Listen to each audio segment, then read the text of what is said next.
Вялікі дзякуй усім, хто прыйшоў сёння на трэцяе паседжанне клуба вуснага гісторыка. Традыцыйныя мы і нетрадыцыйныя. Традыцыйныя в тым, што мы стараемся знайсці кожны раз новыя тэмы, нетрадыцыйныя тым, што спрабуем шукаць новыя ракурсы, у тым ліку тэхнічныя магчымасці. Сёння у нас экспромт выступлення аднаго з удзельнікаў праз скайп. Я спадзяюся, ён атрымаецца.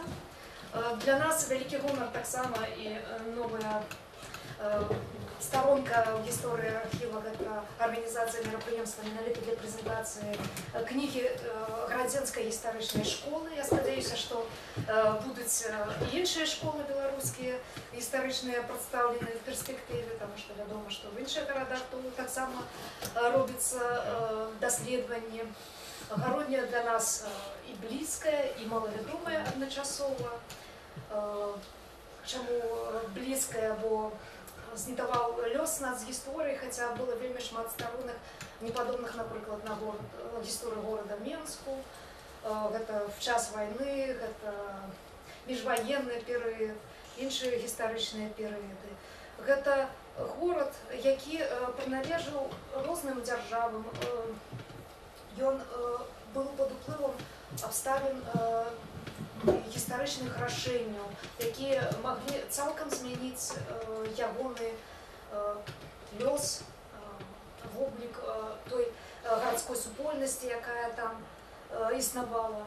І тым не менш, гэты горад захоўвае свой твар, ён становіцца з часам яшчэ больш цікавым, больш мультикультурным, больш разнастайным. І пра гэта мы сёння хочам пагаварыць.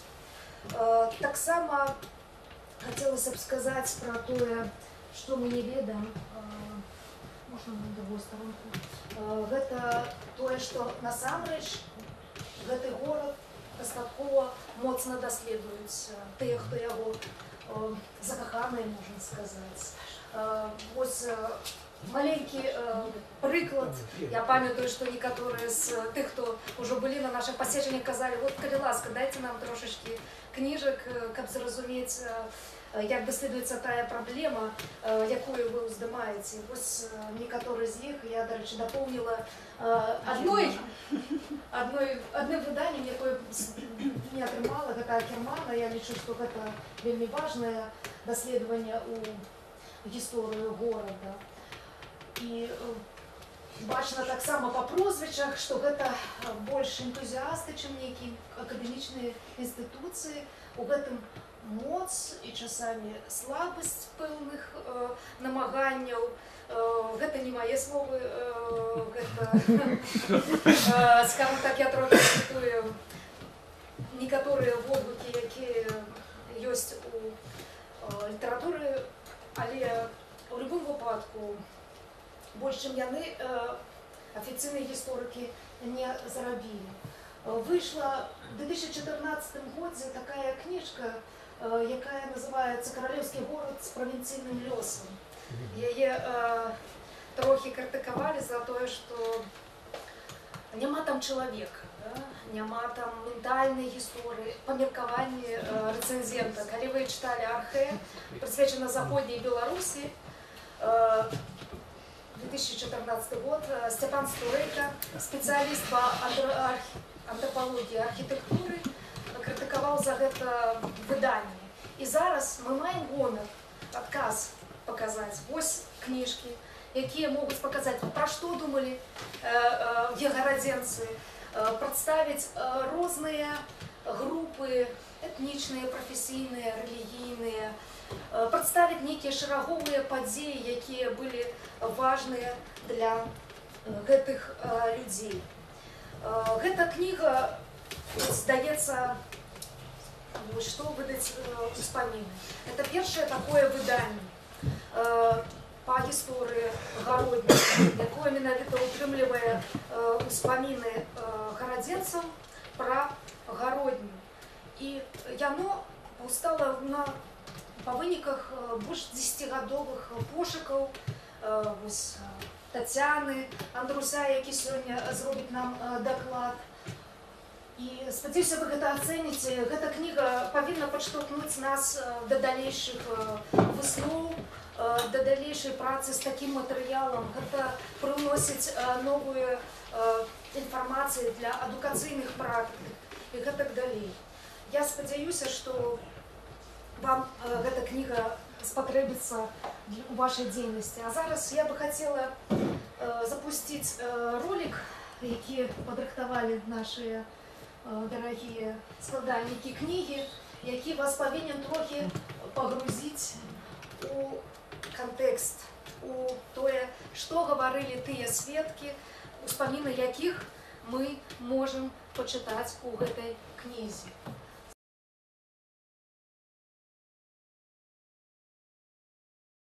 Ходили в рестораны.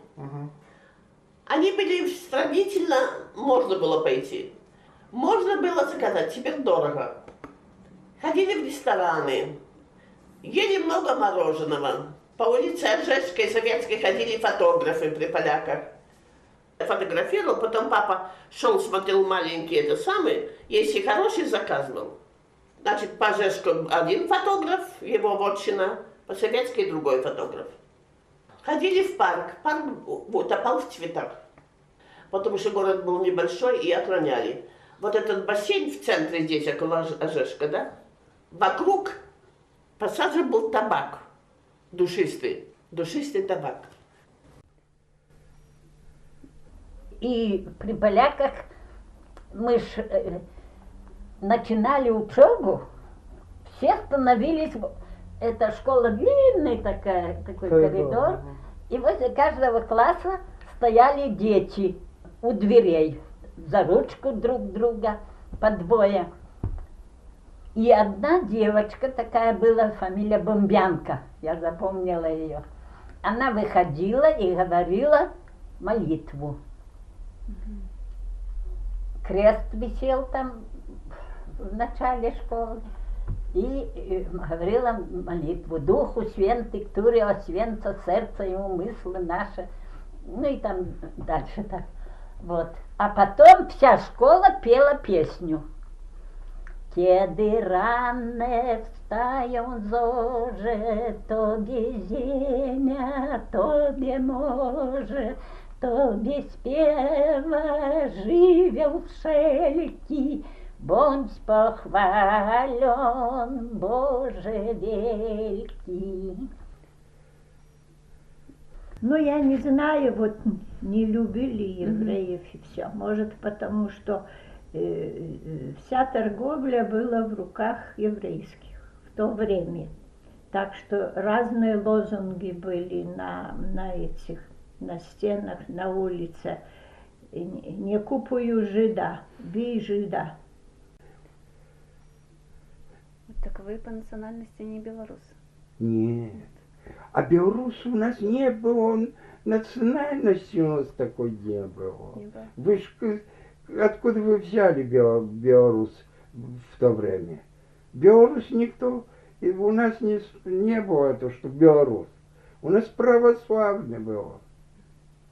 Вера православная и католическая, и жидовская. Но немцев тут здесь жили тоже, даже кирха эта немецкая стоит. А у нас такого не было, что белорусы. Белорусы появились уже даже при советской власти. У нас такое, как Беларусь, никто...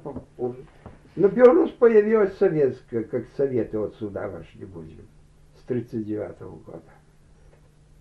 В 1939 я работал на крепости в 1939 год. Ну, перед самой войной там, эвакуировали, и через месяца 3, по-моему, не помню точно, родителей вывезли. А так как меня дома не было, я так и остался. У меня была такая подружка с 6 лет, Стася Матлоска, ну такая, мы были больше как сестры. Ну и мы в школу пошли вместе. И потом, вот когда советы, то тут мы немножко были, мать ее не пустила в эту школу. Нас перевели в первую школу, а ее мама такая была, такая полячка, такая. И она сказала, не пойдешь, powiedziała tobie, że nie pójdziesz do tej szkoły. Powiedz Klawie, żeby ona do nas nie przychodziła. Bo ona chciała, żeby Sowiety przyszli, to oni przyszli. Ну и я уже не ходила там до них. Ну тут еще немцы 2 гетто сделали, то так получилось, что так город как-то так был разделен. И еще, бо я помню, к маме приходила жидовка менять одежду. Одежды-то не было у людей, то меняли. Мама давала ей молоко, масло там, в общем, на продукты. Ну, как-то они выходили, но очень было. Так было загорожено. Страх выживания было, между прочим. Каждый старался как-то, чем мог дать, чем выживать. Если кто поступал у немцев на работу, то те получали и карточки, все у немцев, питались, все нормально. А так, на выживание, то ходили менять по деревням, если одежду или что там, деньги есть, покупали больше у деревенских. Я-то сам лично ездил и в Вильнюс, и в Нововилейку, ну, возили там питьевую соду, соль даже, табак, махорку это, ну и были эти, потому что там здесь можно было достать с плантации эти, были тут, которые вывозили, ну, у немцев складов, воровали, а мы в этих мешках вывозили в Вильнюс, там продавали, ну, заработки большие были, можно было жить вот так. Я другой раз иду по городу, хоть бы хочу встретить кого-нибудь. Вот таких как бы, ну знаешь что, теперь сидят, где работают, где учатся. А в мое время, в юности, телевизоров не было, кинотеатры. И гуляли, знаешь где? Ожешка, от церкви Ожешка до Советской площади по Советской. Оттуда с костела шли поляки, католики, не поляки. А с церкви шли православные. Вот так. Так они знакомились. А потом так. Батюшка католик, батюшка православный. А дети кто? Помнишь такси с канарейкой? Город был небольшой. Я теперь выхожу, Андрей, в город, он мне чужой. Я никого не встречаюсь, и мне не с кем здороваться. А тогда я выходила, ну, это мое поколение. Я выходила и со всеми. В общем, город имел свою красу, свои традиции. Наш город теперь вся Гродненская область. Что, не так? А тогда были все местные. Ну, я вітаю всіх мінчан, всіх жихарів столиці. Вельми шкодую, що не можу вас всіх повітати особисто, обняти, притулити всю вашу інституцію, весь цей будинок, тому що з ним у мене зв'язані досить цікаві спомини. Ось присутнічає поміж вами Олесь Пашкевич, який у свій час працював там сторожем, правда? І ми не одну ніч з Олесем провели там в дискусіях про білоруську історію, обмірковували актуальне питання. Тому ну, просто ще раз вам всім привітання. Тема этой вот нашей книги, и эта книга, она особисто для меня вельми дорогая, вельми такая значная в особистом плане, потому что коли все остальные книги, которые вот мне доводилось писать, складать, перекладать, яны, ну, напэўна, кімсьці калісьці маглі б быць зробленыя, то вось гэтую кнігу, тую кнігу, которую вы трымаеце ў руках, а я яшчэ яе ў руках не трымаў, патрымаю толькі праз там які тыдзень ці праз некалькі дзён, яе ўжо ніхто ніколі не напіша. Яе ніхто ніколі не напіша, тому што большасць людзей, большасць аўтараў гэтай кнігі, аўтараў гэтых успамінаў, гэтых нашых рэспандэнтаў, яны ўжо пайшлі з жыцця. І ситуация такая, что напэўна пройдзе нейкі час, і вот тыя падзеі, про которые в этой кнізе гаворыцца, яны застануцца толькі в документах, фотаздымках, архіўных матэрыялах, газетных нейкіх матэрыялах. І мы будзем пра іх так же само збіраць звесткі, ну як мы цяпер збіраем звесткі, не ведаю, там, про якое-нибудь 13 стагоддзе. Думаю, что, не ведаю, профессор Олесь Крауцевич дорого дал бы, каб записать интервью с князем Міндоўгам, напрыклад, або хотя бы самым апошнім якім-нибудь прадстаўніком тагачаснага нашага грамадства. Память – это самая дефицитная рэч у савецкім грамадстве. Я недавно прочитал такую фразу, она мне вельмі спадабалася. Яна, напэўна, мае сэнс, тому што з аднаго боку вельмі шмат было размоваў, мы вельмі шмат гаварылі про тое, што ніхто не забыты, нішто не забыта, але вельмі часта гісторыя яна зводзілася да газеты, вот сённяшняй інтэрпрэтацыі тых ці іншых гістарычных падзей. Перапісваліся падручнікі, перапісваліся кнігі, і адзінай такой больш-менш пэўнай крыніцай, з якой можна было атрымаць звесткі пра больш-менш даставернае мінулае, гэта была вусная гісторыя.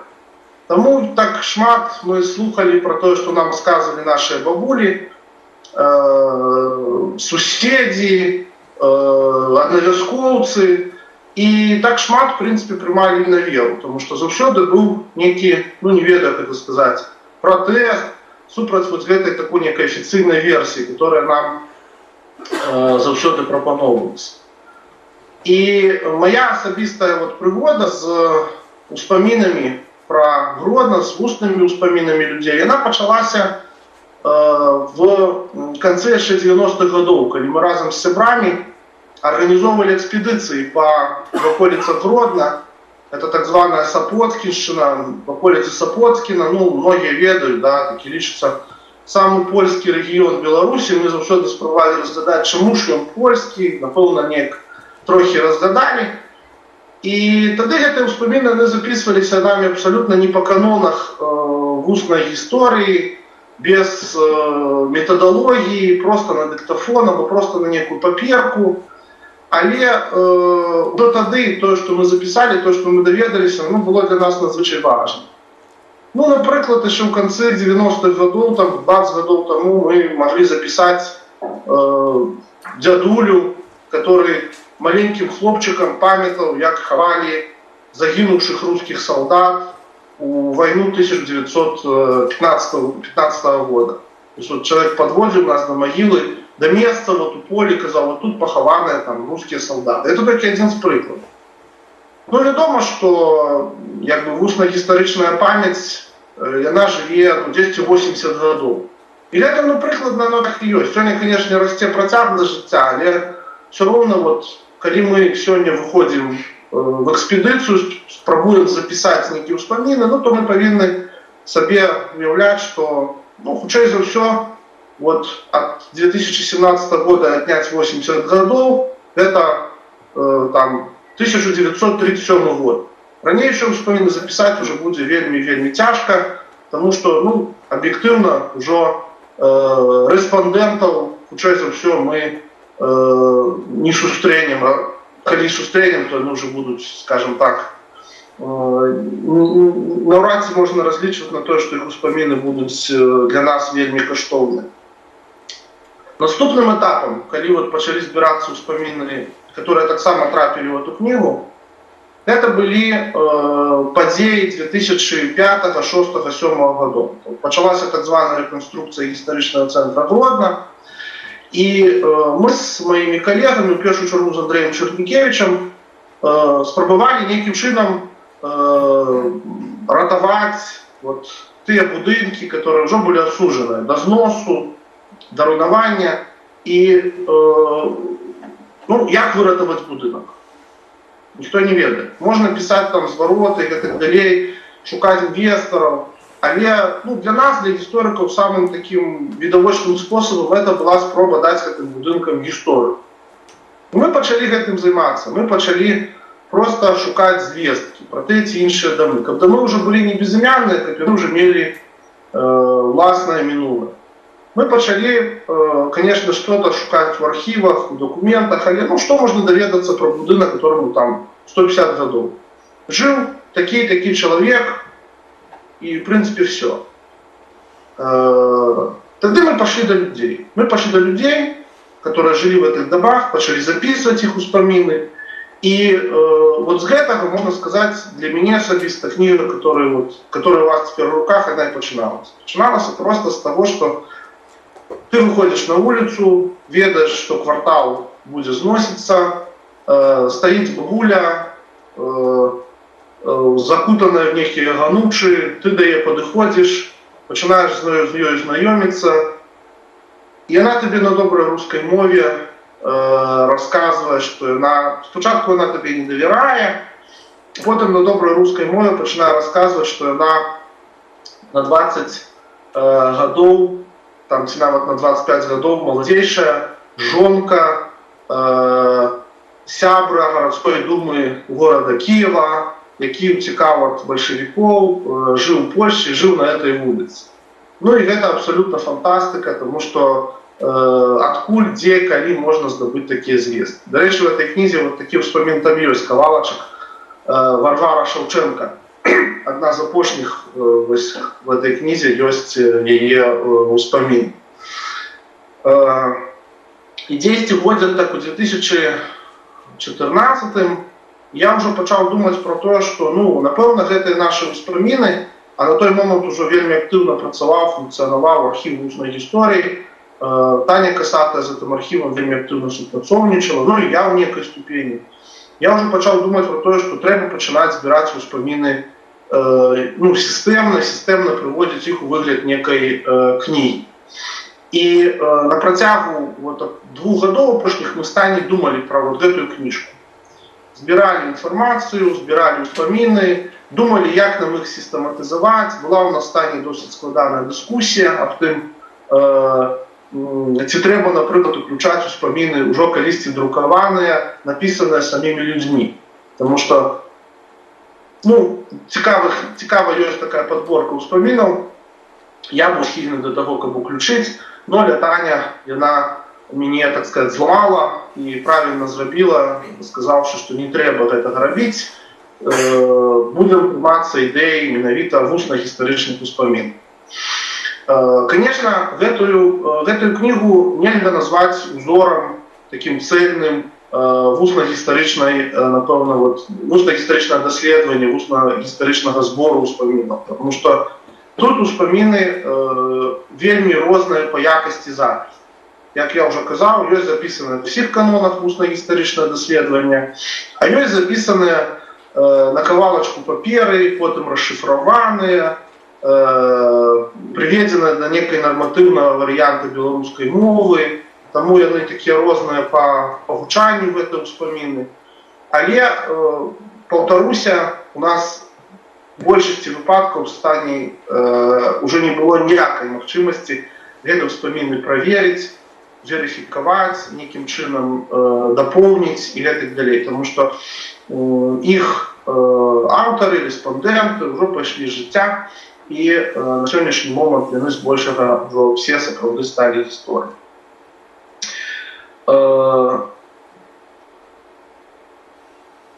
Коли ми эту книгу почали уже приводить до некого одиного вот выника, почали ее уже об'єднувати, заканчивать, то повстало такое питание, вот як книгу назвать.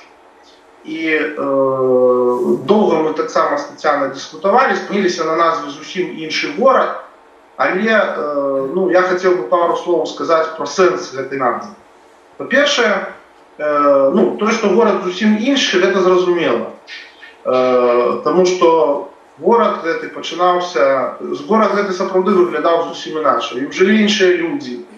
Ён був значно менший по памерах. Це був справді город вельми шматкультурний, в відрізні від сьогоднішньої такої шматкультурності, ну, такого умовного характеру, такої етнографічно лощеної такої.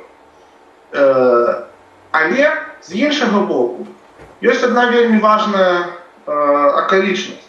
Це город, который все-таки и тоді, и сегодня можно полной меры назвать городом. И для меня особисто вот вельми важной основой из этой книги стало, ну, может быть, такое трошки подсвідомое, еще раз такая эмоциональность в разумении феномена нашего города. И она заключается у тем, что вот справді в нашому Гродні, не глядячи на то, що город і фізично в плані і жихаров, і городської архітектури, городської простори винищався. І у тим, що, конечно, ідеологія різна, потому что не только советская влада, безумовно, была носьбитом идеологии, хотя она была носьбитом такой вельми яскравой идеологии, которая доминовала. Але, ну, любая влада, то царская, российская, то польская влада межвоенная, она несла певные идеологичные конструкции, их накладывала, спокойно минулое вытирать, пристосовывать их до своих потребов. Так вот, у Гродні, может быть, у значной меры, большей меры в порівнянні з іншими городами Беларуси заховалася вот эта пераемность городской традиции. Тому вот мы высунули такий тезис, что Гродно — это город, который застался город. Это не только тычется белорусщины, хотя вот нават з этой книги вот такая органичная традиция белорусщины, которая в Гродні заховалась, она просочивается.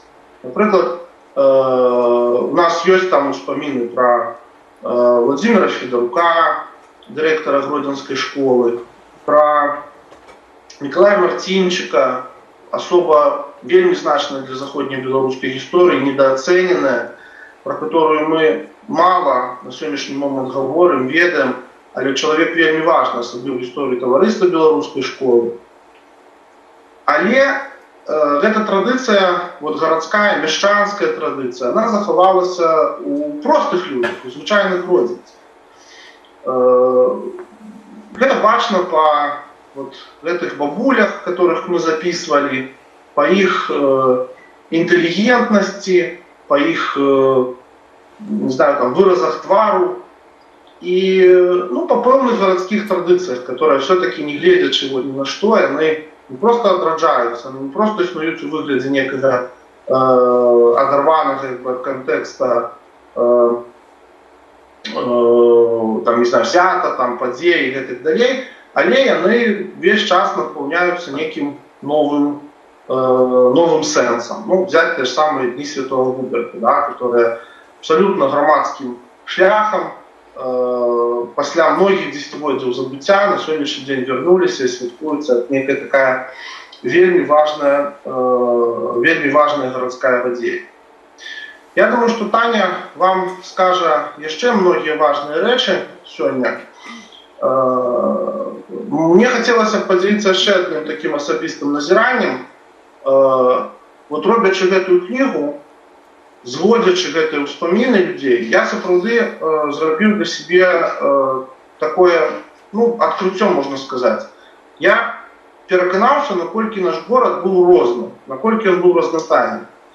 Таму што кожны рэспандэнт мае сваё бачанне гісторыі, сваё бачанне мінулага, сваё бачанне ўласнага пражытага жыцця. І гэта проста фантастыка.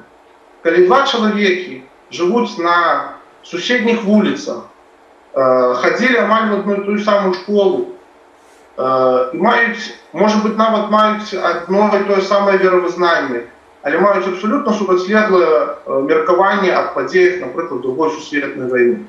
Тому що одного человека, его семью, его близких этой подеи закрынули вот таким чином, а другого человека этой подеи закрынули другим чином. Один человек бачив, як там нацисты вешали на брамі Гродзенського гетто і євреїв, і християн, тих, хто там пробирався в гетто, хотів там які справи вирішати з євреями. І для його це стало самим великим ураженням. А другий чоловік бачив, як він бачив, або там його сім'ю, там його батьків, там або свояков.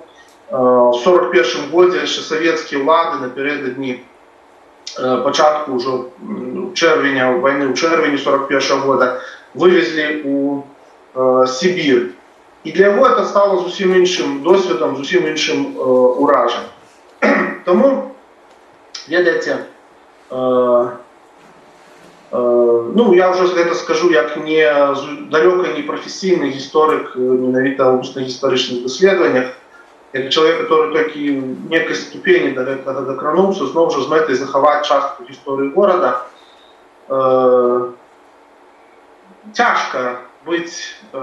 Тяжко приводити в усні вспомини, тяжко приводити свідчення людей, як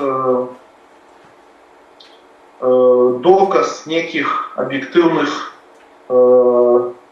як доказ, як історичний доказ, як історичний некий факт того, що там одні були древні, ці другі були древні, ці хтось був добрий, тому що, ну, справді, у кожного чоловіка своє власне міркування. Треба створити некий велизарний масив записів, велизарний масив успомінів, як справді можна було з цього масива робити ураження. Чим, власне кажучи, архів усної історії займається на сьогоднішній момент, роблячи фантастично важну, фантастично цікаву справу. Але, ну, підкреслю опошнє, що, ну, для мене, от, менавіта, ця книга, вона починалася просто з пошуку цікавих звісток. Про те, як гродзенці з'їли опошнього балтійського сітра, який був зловлений у Ньомані, не дали зробити його чучела, тому що він був вельми великий, смачний. Історія з того, як це так само в вспоминах, хіба на эту книжку не трапили, про професора Кахановського, як він некоторі там по болотах вокруг вёски Луни ловив бобра, спробував його там здати у свій зоопарк. Про те, як вот эти старі люди, яким там по 80, по 90 років, згадують про те, що саме смачне, що ми в житті коштували, це була буза з Гродзенської бузярні. А ти навіть не ведаєш, що це за набойного, що це таке. І скончилася справді вот картиной такой, ну, вельми цікавой палитрой Гродно, которая, конечно, это не есть монументальная картина, исторично докладная, а это вот такая мозаика, такая акварель, такие вот сонячные, вот як там мы эту промову назвали, такие вот сонячные зайчики на старым шкле. Щось ти бачиш про це шкло, так вельми розмито бачиш, вельми непевно, але бачиш, можеш підглянути, зазирнути вот у це вот минуле. Ну, я бачу, Сподар Ростовський пішов кудись. Тому думаю, що моє виступлення треба потроху закінчувати. Дякую вам велике, я буду присутнічати і слухати разом з вами Тетяну Присадку.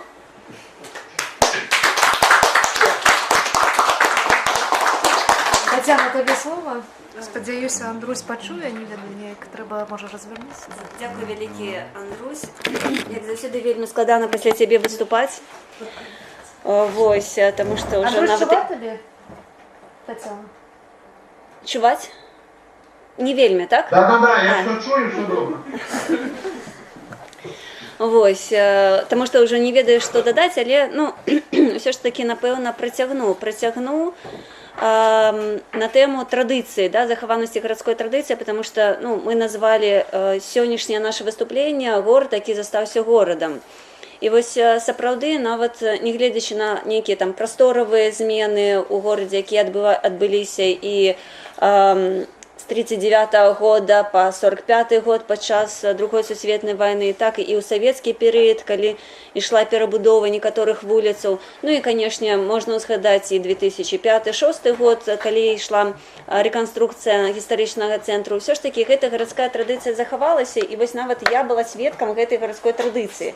Не ведаю, ці можна яе аднесці да гарадской традыцыі, але ўсё ж такі для мяне гэта было таким открытием, бо я ў Гародні не нарадзілася, прыехала туды толькі ў 2008 годзе і адразу потрапіла ў музей гісторыка-археалагічны, там пачала працаваць навуковым супрацоўнікам і цікавілася гісторыяй Гродна, бо трэба было. А пасля яна мяне захапіла, і у адным з артыкулаў я прачытала, гэта былі ўспаміны аднаго з гарадзенцаў пра міжваенны час, і ён распавядаў пра тое, што Гародні незвычайны горад, што там нават людзі прыбіраюць не толькі свае падворкі, але яшчэ падмятаюць вуліцы, так, вось перад сваім домам. Праз некалькі дзён я ішла па такой вуліцы, дзе пераважаў прыватны сектар, і гляджу, жанчына падмятае плот, дом яе, і яна за плотам, вось па гэтай вуліцы, дзе праязджае, ну зараз ужо сучасны транспорт, яна падмятае вуліцу.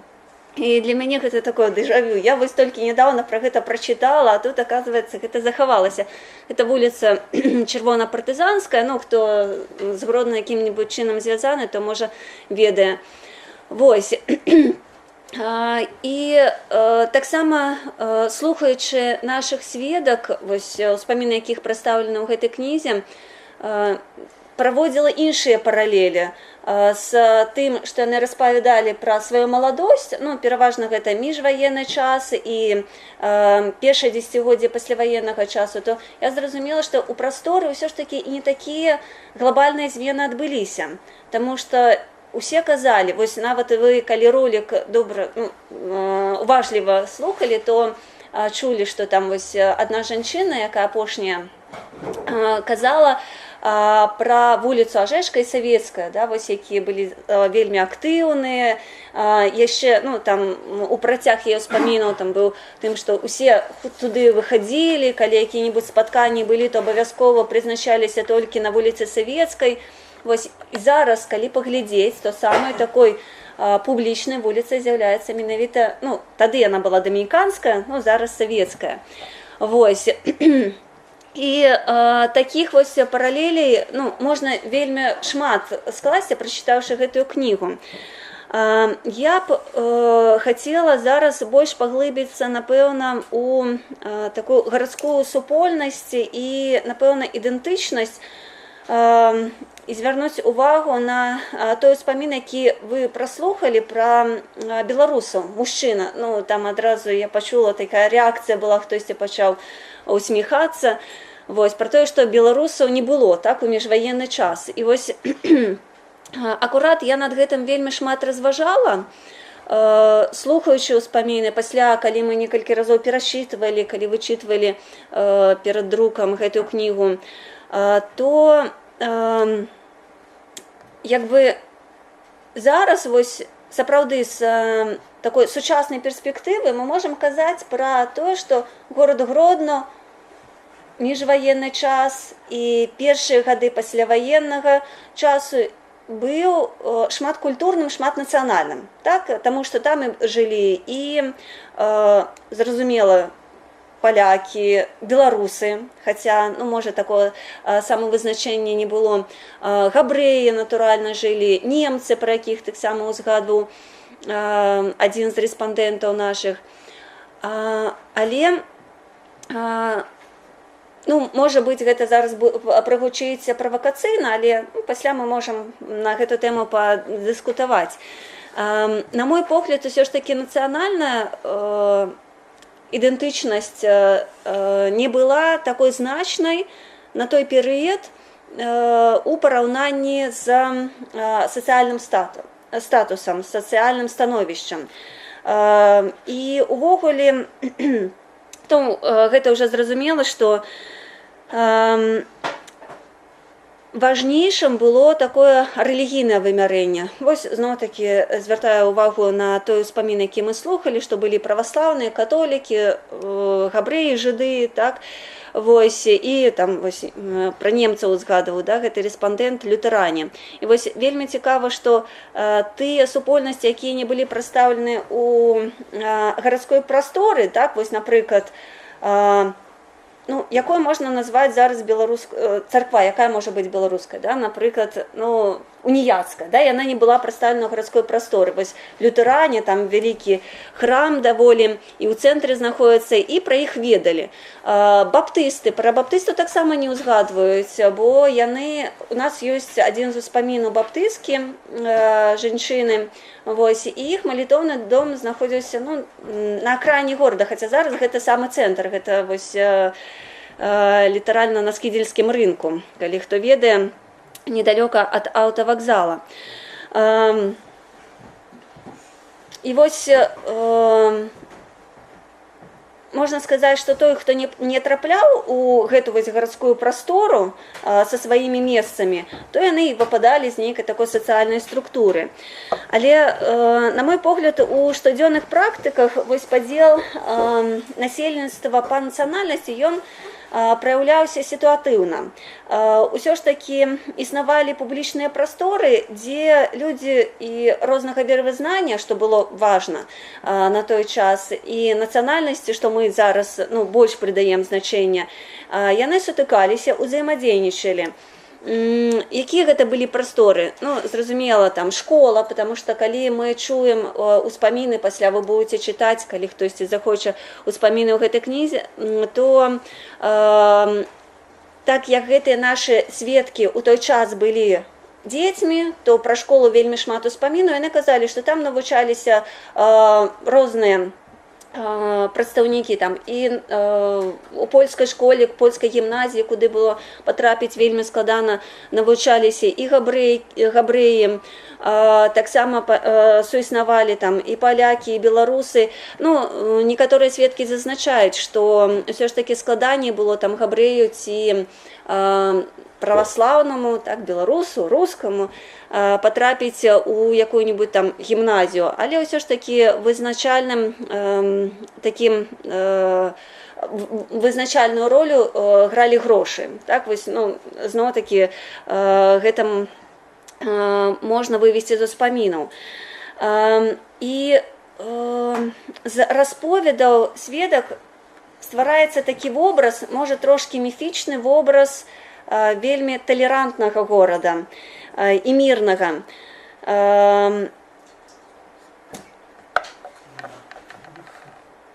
Мяне вельмі ўразіў адзін успамін, ну, талерантны і мірны. Я зараз не кажу пра вось той знакаміты пагром габрэйскі 1936 года, бо гэта ўсё ж такі быў такі палітызаваны акт, потому што ён быў ініцыяваны іншымі людзьмі, ну, не мясцовымі, можна сказаць, вось, прыехаўшымі маракамі з горада Гдыні.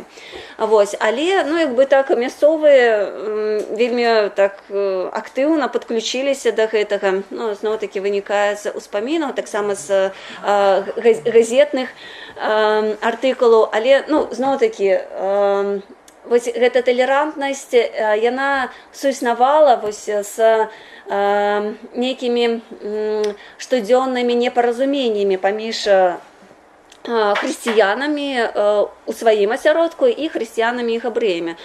Вось, мяне вельмі ўразіў адзін расповед Кацярыны Марцінчык. Гэта жонка згаданага сёння ўжо Марцінчыка, аднаго з заснавальнікаў таварыства беларускай школы. І вось у 47 годзе, калі яго арыштавалі, яна ўжо жыла ў Гародні, бо яна нарадзілася не ў Гародні, пераехала вось да мужа свайго. І гэта быў двухпавярховы дом, дзе таксама жылі і яна была праваслаўнай, і каталікі. Вось яна казала, што была ў іх суседка каталічка, і вось калі былі нейкія праваслаўныя святы, вось гэта суседка казала сваім дзецям, што мы сёння не будзем працаваць, бо трэба паважаць свята вось праваслаўных.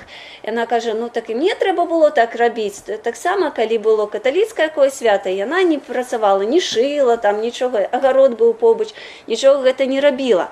Вось, ну, гэта прагучала вельмі мімаходам, але мне так у памяці добра захавалася. Зноў-такі звярнуся да вось гэтага відэароліка, які мы глядзелі.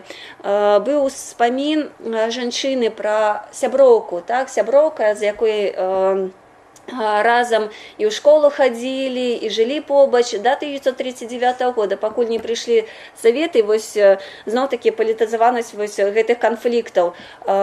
Сама жанчына, якая распавядае, яна была баптысткай, ну а вось гэта Стася Матлоўская, яна была каталічкай. Хаця з успаміну вядома, што яны хадзілі адзін да аднаго на рэлігійныя спатканні, но вось пасля 1939 года разышліся, хаця ненадоўга, у 1941 годзе, ўжо калі пачалася нямецка-савецкая вайна, савецка-нямецкая, то ўсё ж такі яны зноў-такі зблізіліся вельмі моцна і разам нават працавалі на плантацыях у аднаго з немцаў, каб не паехаць у Нямецчыну. Вось тут яшчэ хацела б закрануць гэтую габрэйскую супольнасць, пра якую вельмі часта ўзгадвалі рэспандэнты, распавядаючы пра міжваенны час і, канешне ж, пра час вайны, бо Халакост вельмі моцна адбіўся ў памяці не толькі гродзенца, а ўвогуле ўсіх беларусаў. Вось, і распавядаючы пра жыдоў, так як яны часцей за ўсё іх называлі, то канешне, звярталі ўвагу на іх адрознасць, на тое, што яны не такія, як хрысціяне былі. Але пры гэтым казалі, што, ну, не казалі адкрыта, але вось латэнтна так адчувалася, што габрэі ўсё ж такі з'яўляліся такой неабходнай часткай гарадской супольнасці, гарадской прасторы, бо на вось гэтай вуліцы дамініканскай, сучаснай савецкай, усе крамы яны належалі габрэям, амаль што ўсе кінатэатры належалі габрэям міжваенны час, увогуле ўся сфера паслугаў. Ну, гэта было характэрна для ўсіх беларускіх гарадоў. Вось. І вось пра канфлікты паміж габрэямі і хрысціянамі не ўзгадвалася, ну, толькі пра 36 год, гэта, вось, як я ўжо казала, пагром ініцыяваны маракамі. Ну і ўвогуле габрэйская супольнасць, яна сама была па сабе вельмі разнастайнай, дыферэнцыяванай па сацыяльнаму статусу, таксама па рэлігійнаму статусу, бо былі і такія ўжо секулярызаваныя габрэі, і былі больш такія традыцыяналісты, артадаксальныя. Вось, як я ўжо казала на пачатку свайго выступлення, ўсё ж такі сацыяльны статус, ён адыгрываў большую ролю у той перыяд, ну, сыходзячы з успамінаў. Хаця, можа быць, гэта ўсё ж такі нейкі такі вопыт ад тых рэспандэнтаў, сведак, якіх мы запісвалі, і праз гэты вопыт яны, ну, аналізуюць, так, і кажуць, што вось менавіта так было, што вельмі часта вырашалі грошы, да, дзе ты будзеш атрымоўваць адукацыю, дзе ты будзеш працаваць, дзе ты пабудуеш свой дом.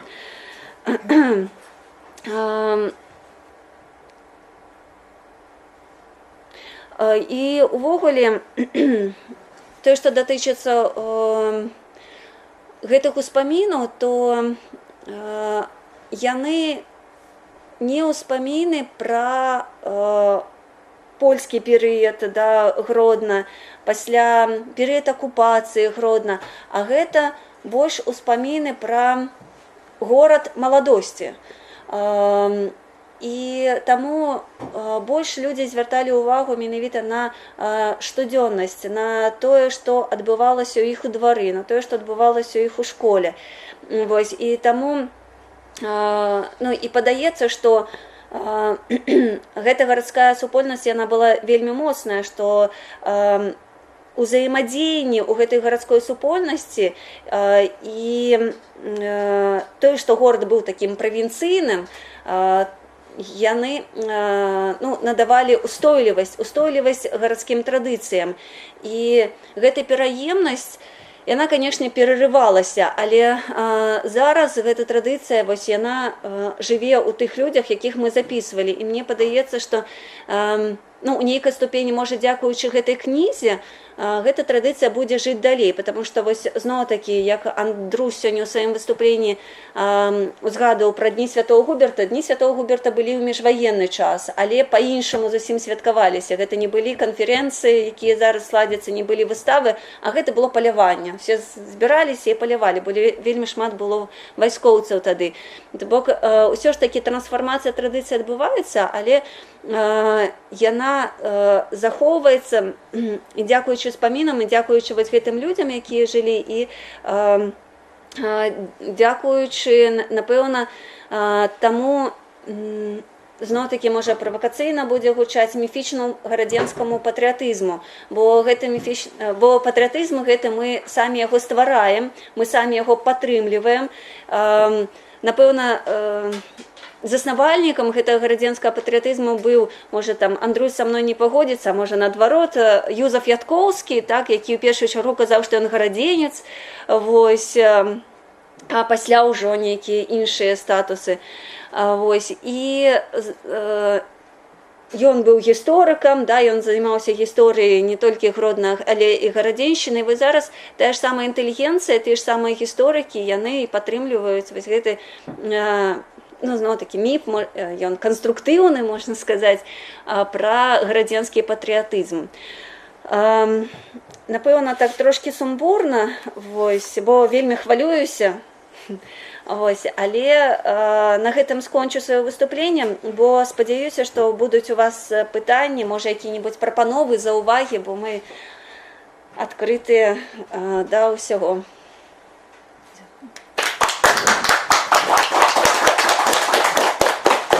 Вельмі кампактна ўклаліся. Так. Вось, таксама спарадзілі, я думаю, вельмі шмат пытанняў. Вось, напрыклад, які ваш шлях быў да гарадзенскага патрыятызму, напрыклад.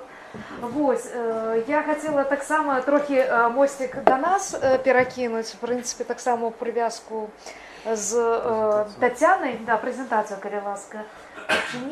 У нас тут слайд. Вось, гэта трошкі адсутнічае. Нет, слайд был правильный, просто Андруся трошки влево перетягни, коли там.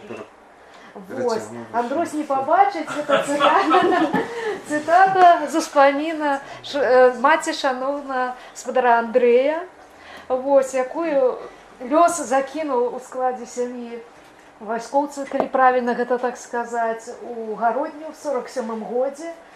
І вось гэты позірк чалавека новага, вось тое самае, што, напэўна, перажыла Тацяна, ён можа прынесці нейкія новыя фарбы, ужо вядомую, можа быць, гісторыю, звярнуць увагу на тое, што не заўважаецца, можа быць, самімі старажыламі, гарадзенцамі нараджэння. І мне, напрыклад, цікава, ці у вашай кнізе таксама такія нейкія паралелі ёсць. Успаміны перасяленцаў, як яны ўспрынялі Гародню, можа быць, параўналі са сваім родным горадам, тут канкрэтна параўнанне са Слуцкам, вось спецыфіка з рэлігіяй, вось зусім іншае адрозненне, вот это адрозненне клопата пра штодзённасць, як выглядала асяродак, і гэта пасляваенная Гародня, гэта час, калі яе стараюцца пераўтварыць у савецкую. Наколькі пераўтварылі, гэта, канешне, пытанне да гарадзенскіх гісторыкаў, каб яны правялі аналіз, але такім горад быў у 47-м годзе. І так само, може бути, ви зададите питання, так, чим я, ти мені переступив. Але, може бути, вас так само поштовхнуть парочку питань провокативних від мене, порефлексувати, мабуть, не тільки про Городню, а так само про Менськ, про то, ці вусна історія пам'ять формує локальну супольність, ці можна дати відказ на класичне питання, чий город. Я думаю, что это актуально не только для Городни, а так само ці лічите ви, що та новая территория, яка включається у рису города, становиться самим городом ва ўспрыняцці жыхароў. І мне цікава, магчыма, пачуць адказы стваральнікаў кнігі, ці адчулі яны вось з успамінаў тых жа прадстаўнікоў новага свету, так званага, вось адчуваюць яны сябе гарадзенцамі, ці яны все ж таки аддзеленыя? Вось яны нейкае іншае населены пункт не ведаюць, вось нейкае месца. Вось, калі можна так карэктна сказаць. Ну, напэўна, пра новы свет больш ведае Андрусь, потому што ён запісваў акурат успаміны, якія ўвайшлі пасля у вядомы фільм пра новы свет. Андрей? Чуете меня? Так. Ну, я тут, ведаете, что хочу сказать? Я хочу еще и свой властный опыт життєвий выказать, потому что тут размова важная не только про то, что як люди, которые с позамежу города приезжают в город, его интерпретують, его бачать, але і як люди з різних часток города уявляють собі от эту історичну Городню. Тому що, ну, я, наприклад, сам по собі, я такое типове дитя окраїн. Вот. Городских, як в песні «Генерали піщаних кар'єрів», ведаєте? Тому що історичний центр Гродно для мене завжди існував так вельми одособленно, тому що я вырос в околицах с там, гаражами, с асфальтом, с п'ятиповерховиками. І до певного часу для мене особисто ближей были вот вёска, одна, другая, где народился мой там один дед, другий дед, батька мой, где народился, чим вот историчный центр Городни. Я больше думал про вёску, любил вёску, ездил туда. І асэнсаванне Гродна, яно, вот, до речі, почалося вже досить поздно, коли з'явився вот страх за город, страх за історичний центр, тому що коли стало зрозуміло, що вот та Городня, которая у нас есть, что мы ее губляем, это уже початок 2000-х годов, хотя до этого так само шмат там краєзнавством уже займался, что вот эта Городня, которая есть, ну вот сквозь пальцы к тебе сыходить, и ты зрозумел, что упс, а ты, это и есть вот эта Городня, что іншої Городні нема, что есть старейшие за тебе историки, краєзнавцы, которые, ну, тебе выховали, и уже отказность ты разом з ними разделяешь. И уже тоді почалося асэнсаванне вот этого вот Гродно. И мне было вельми цікаво, что Фелікс Акерман, про которого уже згадували в своей вот этой книзе, досюль не перекладены на белорусскую мову про Гродно, там их и полуперекладены, але она всюди так и не з'явилася. И он написал такую вельми цікаву речь, что, ведаете, теперешние белорусы, они знаходяться в унікальній ситуації, як жихари Гродно, тому що вони мають унікальну можливість в большей ступени, чем кто-либо з тих, хто, як би, скажем так, умовно, володав нашим городом протягом історії. Ну, я маю на увазі, що певний час Гродно був єврейський город, збільшого, да, другий час, наші культурно, польський город. Так от, що білоруси сьогодні мають можливість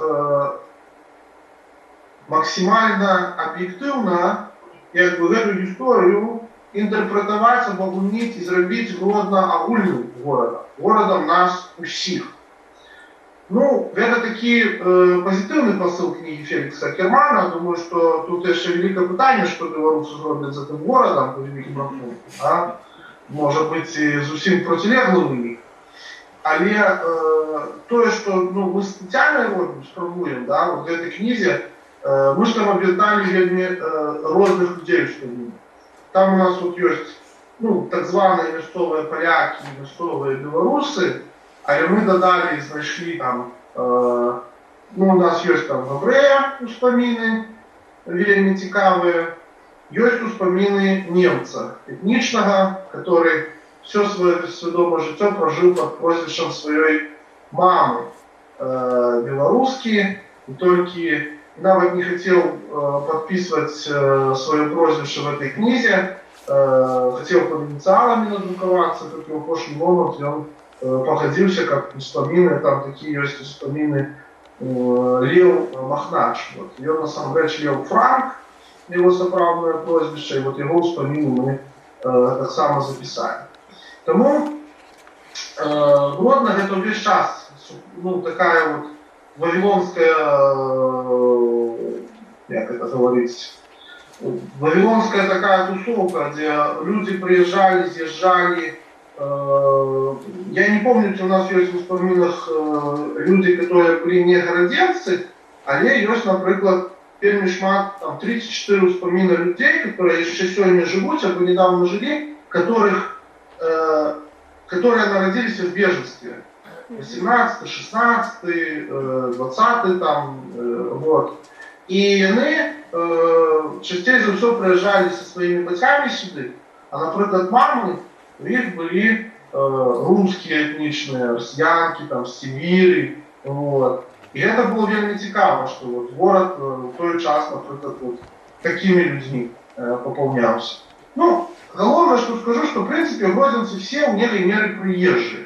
Нават те гродненцы, которые вспоминали про своих батьков, вот там самые старые, кто народился там в початку 20-го столетия, все равно сказали, что наши батьки в Гродно приехали.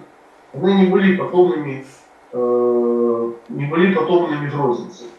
Я, тяжко себе уявить, да, что вот тяжелее сегодня у Гродня хоть один гродненец, который может свой гродненский родовод довести, там, не знаю, до 17-го столетия, хотя бы до 18. Тяжко уявить. Дякую. Я тоді, може, доповню трошки про локальну супольність і приклад Нового Свету, так?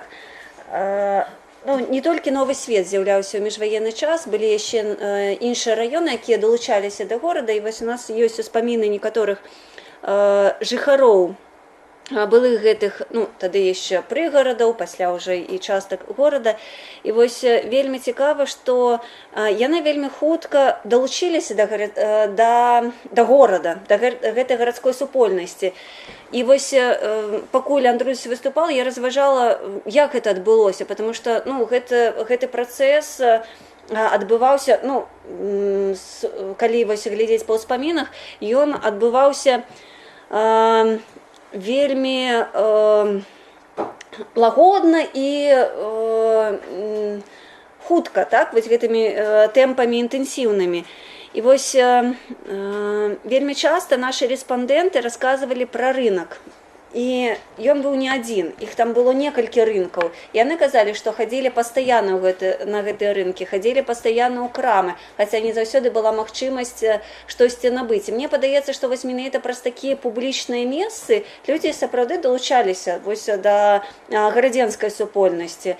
Гэта маё абмеркаванне, потому што такіх вось рэспандэнтаў, якія прыехалі ў міжваенны час ва ўзросце, ўжо свядомым, у нас няма, толькі вось адзін ёсць рэспандэнт Іваноў, але у яго ўспаміны датычацца больш перыяда вызвалення горада.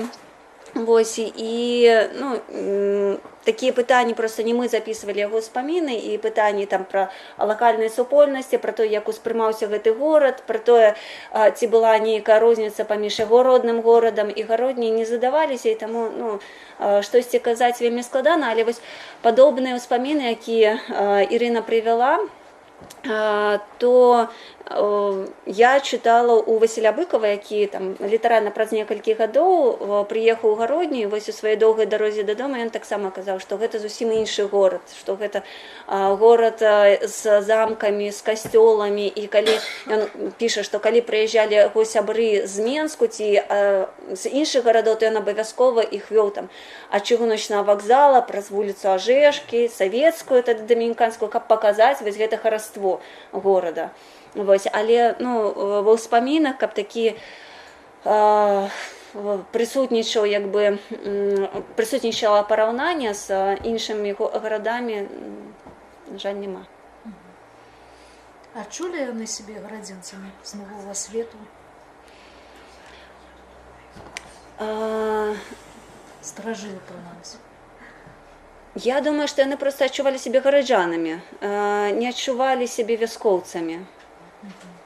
Вось, і не ведаю наколькі, таму што ўсё ж такі, калі вы згадаеце ролик, да, вось, і ў канцы жанчына расказвае, што вось зараз Гродна гэта уся Гродзенская вобласць, а тады былі все мясцовыя.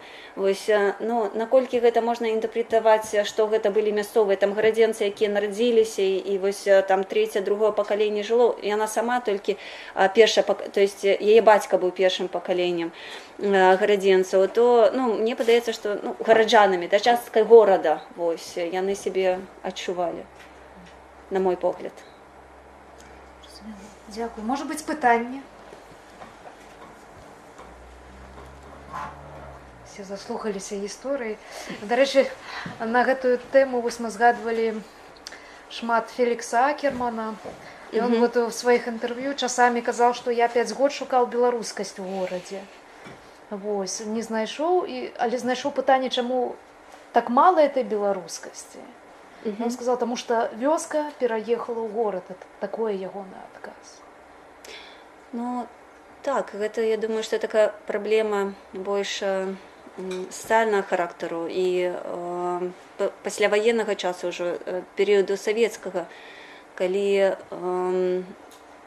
вяскоўцы для таго, каб не адчуваць сябе на такой ніжэйшай ступені, стараліся размаўляць менавіта на мове, такого публічнага дыскурсу, то есть на рускай мове.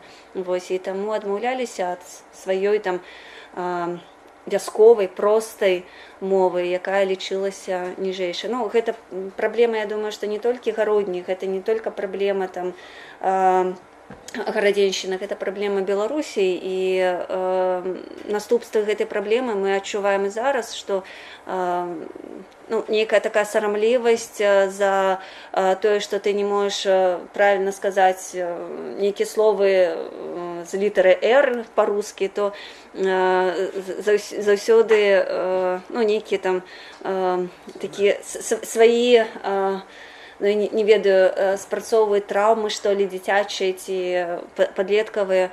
Гэта, напэўна, тое, што засталося нам ад савецкага часу, таму што у перыяд міжваенны, дарэчы, ёсць гэта ва ўспамінах, казалі, што асабліва на рынку размаўлялі розныя мовы. Калі гэта быў рынак у квартале габрэйскім, то там можна было пачуць і габрэйскую мову, і рускую мову, і беларускую нават мову. Вось, то бок, на якой мове да цябе будзе звяртацца кліент, на такой мове і адкажа. Я не кажу ўжо пра польскую, да, якая была дзяржаўнай. Што датычыцца рынка, там такі быў сенны рынак, дзе збольшага пераважалі і дроўны рынак, таксама яшчэ існаваў у горадзе у міжваенны час, то гэта былі рынкі, куды прыязджалі вяскоўцы і гандлявалі тым, што мелі ў сябе ў вёсцы, там і малочныя прадукты, і зерні, і так далей, то там пераважала менавіта вось гэта вясковая. Нельга, напэўна, сказаць, што гэта была такая вось беларуская мова, кадыфікаваная, гэта больш мова такая вось вёсак бліжэйшых да Гродна, дзе вельмі шмат і польскіх слоў, дзе сустракаліся і Канешне, і руская мова была, потому што вельмі шмат было імігрантаў з Расіі, асабліва вось такіх афіцэрскіх чыноў, пра якіх таксама узгадваюць рэспандэнты. Дарэчы, адзін са сведак узгадваў, што ён сам праваслаўны, узгадваў пра тое, што яны ў дзяцінстве вельмі хутка вывучылі габрэйскую мову, і калі не хацелі, каб іх бацькі разумелі, то яны паміж сабой размаўлялі. Якой нацыянальнасці былі? Ён сам беларусы і пазіцыянаваў сябе беларусам менавіта. Вось. А як яны вывучылі? Проста на вуліцы. Казаў, што мы гулялі разам з габрэйскімі дзецьмі, вось, і камунікавалі паміж сабой і вучыліся. Ён кажа, што ўсё гэта, напэўна, каго здольнасці былі, той впітваў хутчэй гэтую мову, вось, і размаўлялі на ёй. Вельмі цікава. Вельмі важна, што вы, канешне, уключаеце гэтую мультикультурнасць. Вот узгадваючы тую ж рэцэнзію Сцяпана Стурыкі, мне узгадваецца тое, як ён крытыкаваў недаацэнку той же рускай складовай гісторыі горада, што гэта таксама была паўнавартасная частка супольнасці. А таксама хацела б звярнуць вашу увагу там на аднаго з рэспандэнтаў, які таксама ягоны ўспамін трошкі іншы прадстаўлены в нашым архіве, гэта Хасід. Яўрэй, відаць, якого вы мелі на ўвазе, ўжо памёр, вельмі цікавы чалавек. Арыгінал успаміна гэтага у вас вы перадалі ўжо ў наш архіў, не? Нет, гэта не мы записывалі, не я, не Андруся, гэта вось запіс іншага чалавека, таму у нас ён толькі ў папяровым варыянце.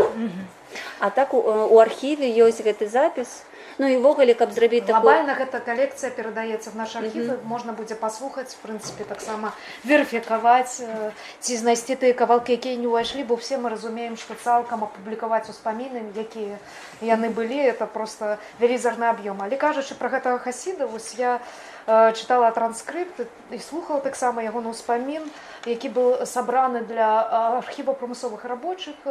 Гэта такі праект, у тым ліку Вольнага універсітэту Берліна. І вельмі шмат такіх цікавых там вопытавых момантаў і звязаных з міжваеннай гісторыяй гародняй і гісторыяй вайсковай, але сам па сабе лёс гэтага чалавека, які выжыў у гета. Як ён выжыў? Яго адправілі транспартам у Трэблінку разам з ягоным бацькам. Па дарозе ён збег, далучыўся да атрада бельскіх, выжыў, быў прыняты, самае цікавае, на працу в НКВД. Вось, ну і пасля ўжо жыў, па-моему, у Мінску, так? Не, весь час у Гародні, так? У Гародні, так. Цікавыя моманты, напрыклад, пра сустрэчу 39-го года. Што як іх не любілі палякі за тое, што яны віталі саветаў, з ягоных слоў. Яўрэі віталі саветаў. А ён кажа, затое мы пазбавіліся ад польскага антысемітызму, які мы адчувалі вось у гэты міжваенны час. Гэта насамрэч, я так разумею, актуальная была праблема для яўрэйскай супольнасці. Таксама мяне, напрыклад, як даследчыка пасляваеннай гісторыі зацікавіў той факт, што пасля вайны был працэс абмену насельніцтвам. І калі можна было не толькі палякам з'язджаць з заходняй Беларусі, а таксама яўрэям. І ён не з'ехаў. Чаму? Ён працаваў у турме НКВД, і праз ягоныя рукі прайшло шэраг спраў яўрэяў, якіх пасадзілі в тую турму за тое, што яны напісалі заяву на тое, каб ім дазволілі з'ехаць у Польшу. У выніку іх арыштавалі і адправілі в Сібір. Вось такое таксама мікрагісторыя, замалёўка часу. Вельмі шмат ён расказвае, я не ведаю, напэўна, вы, так як пра Гародню пісалі вы тут частку пра ягонае знаходжанне ў атрадзе бельскіх вы не змяшчаеце, але праз наш сайт, праз архіў вуснай гісторыі можна знайсці спасылку на гэты ўспамін і паслухаць там амаль 8 гадзін. І ён вельмі быў моцна пагружаны вось гэта традыцыйнае яўрэйскае жыццё, вельмі шмат рэфлексаваў. Сапраўды, ён быў адзін з, па-моему, 200 ацалелых в гарадзенскім гета. А колькі загінула? Каля 33 тысяч? 30 тысяч. 30 тысяч. Таму такія лёсы ўражваюць, яны самі па сабе, па іх можна пісаць кніжкі, здымаць фільмы, вось, таксама супастаўляць з іншымі успаміны. Вот цікава, напрыклад, з палякамі теж супаставіць, можа быць, нейкія ёсць пункты для аналізу. Так, ну мы не супастаўлялі, канешне, таму што мы ўсё ж такі гэта выдавалі як крыніцу. Вось, і калі так яшчэ трошкі адцягну увагу на сябе і калі габрэйскую тэму закранулі, то і вось пра негарадзенцу. Ўсё ж такі у нас ёсць адна негарадзенка, якая ну, да, можна сказаць, што ніколі не жыла ў Гародні, але ўсё ж такі мы змясцілі яе ўспаміны ў гэтым выданні, потому што яна жыла літаральна, ну зараз гэта можа 5 кіламетраў ад Гродна вёска, ну тады можа трошкі далей. І вось яна проста працавала ў пасляваенны час, у Гародні працавала ў рэстаране, пасля на будоўлі працавала, і вось у яе зусім іншае стаўленне да гараджан. Вось усё ж такі яна сябе дыстанцуе, яна кажа, што вось, ну яна ну, яна не кажа, што да, вось я там з вёскі чи Шчаўляны і гэтак далей, але яна распавядае, што вось гараджане былі такія, вось у габрэяў, ну яна пасля вайны насіла малако, што было недазволена, прадавала гэта малако, яе нават аштрафавалі, вось, і яна распавядала пра габрэяў і казала, што баялась іх, хаця вось гродзенцы, вось іх успаміны міжваеннага часу не было вось гэтага успаміна пра крывавы навет, пра які вельмі часта мы чуем, калі збіраем успаміны на вёсцы. Тут гарадзенцы пра гэта, ну, увогуле такога пытання нават не стаяла, і тэма такая не падымалася ніколі. А вось гэта жанчына узгадала, і яна казала, што заўсёды баялася прыносіць малако да габрэя, і вось казала, што там па суботах ён там клаў грошы дзесьці на стале, сам не выходзіў, яна там прыносіла, забірала грошы, ставіла гэта малако. А пасля кажа, што у калідоры неяк перагарэла лямпачка, ці што, ну святла не было, і все, яна перестала просто насіць туды малако.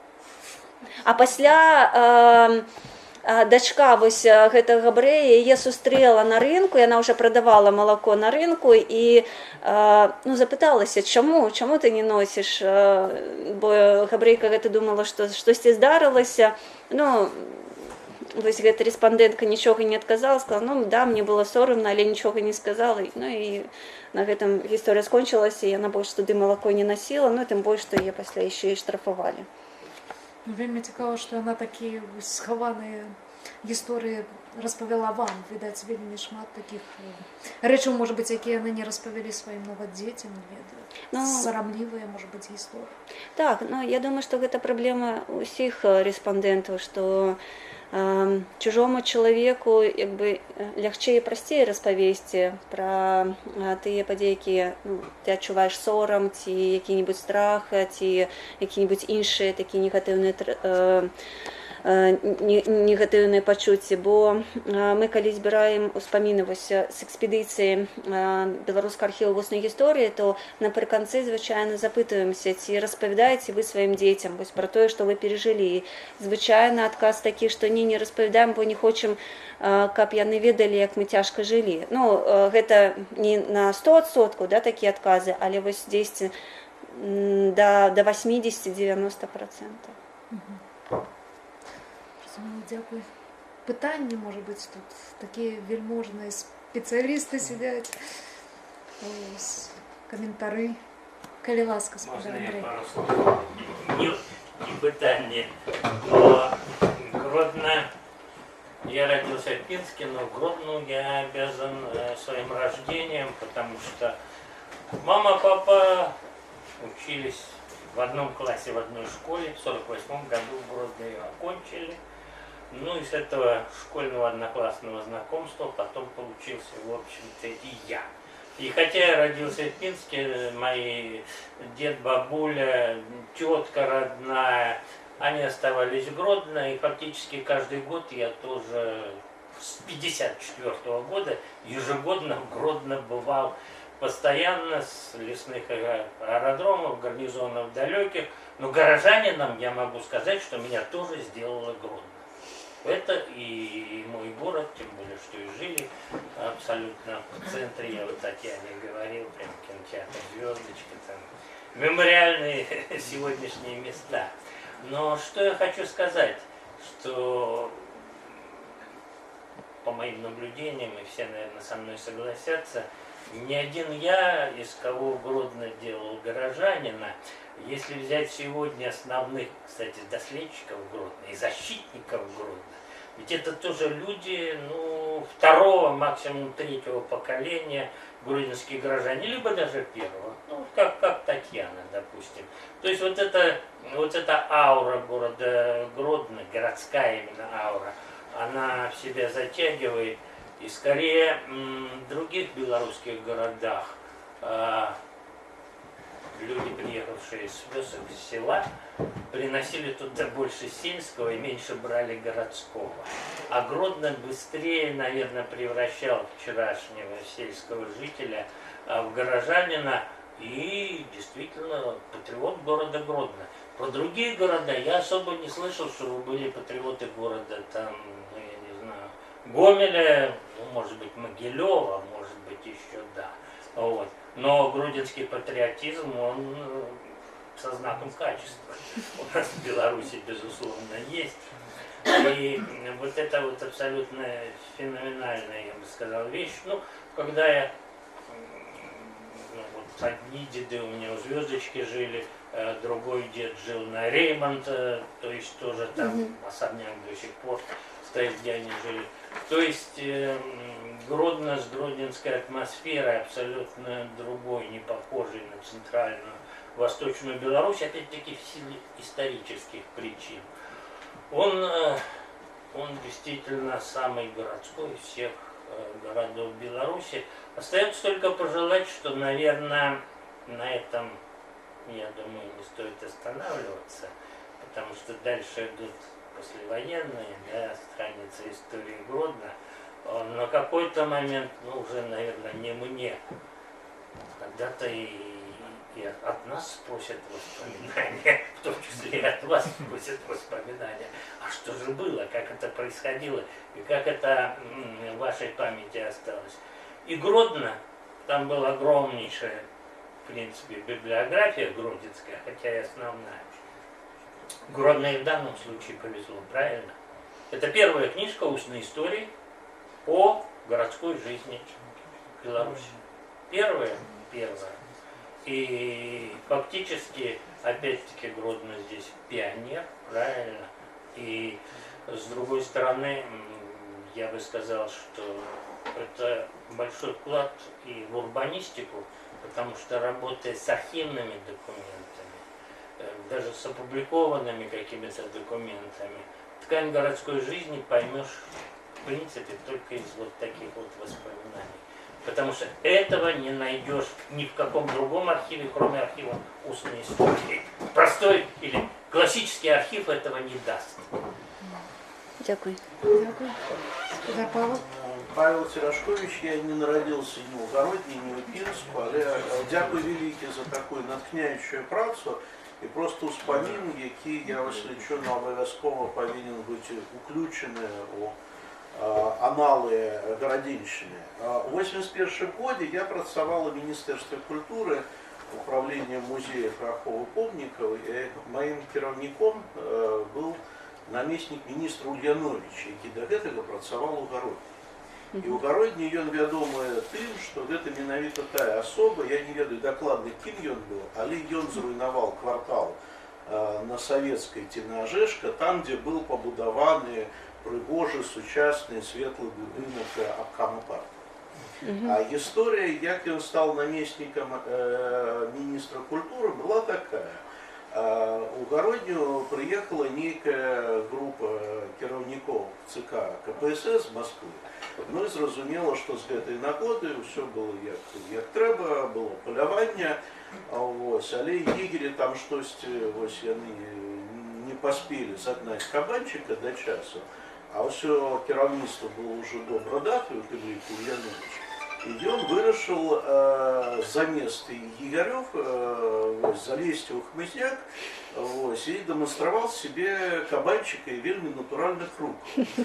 А московское начальство ему поцелило дороти у дупу. Ну и отрымался вельми моцный скандал, и как его замазать, кіраўнік з Москвы пришел в шпиталь и спытался у Леонидовича: ну, а чего ты хочешь жить? Он хотел, хотелось от посаду у Минску. Ну, в Минску в тыя часы ничего не нашли, только посаду наместника культуры. А с той нагоды, что он в культуре ничего не разумел, он был будовником, ему доверили реставрацию, ахову памятников и так далее. И он, до речи, начинал реставраційну працю той самой дороги. Вот такая история. Дякую. Дякую велике. Дякую велике. Цікавий шлях кар'єрний. Тут можна і респондентів знайти. Ну, бачиш, записує. Вельми цікава ремарка. Є ще хтось? Калі ласка, Олексій. Ну, мне будут уже не вспоминать. Ну, перше питання, бо вельми шмат гучало про унікальність Городні, так, і що такі от, і город такі від усіх відрознюється. Але, може бути, ми тримаємо тільки марку Білорусі, і справді, може, в білоруському масштабі він особливо вилучається, але коли, наприклад, ми проведемо порівняння з іншими городами кресовими, так, то есть тоді я, конечно, не бачу ніякої такої унікальності, бо знову ж та ж саме етнічна мішаніна, от всі це ніякі речі, соотносини і так далі, то есть вони ніяк так от, те, що читав, наприклад, про ту ж Вільню або Львов, я бачу вельми шмат подобенстваў. І ось тоді, коли ми візьмемо гэтую рамку порівняння, то, наприклад, чим Городня принципово відрізняється від Вільні міжвоєнної? Бо, знову ж, вільнюський патріотизм, наприклад, був. Відрізняний, наприклад, Могилська текла інша. Ось, а тоді питання, і тоді вже навдогон ще одне маленьке.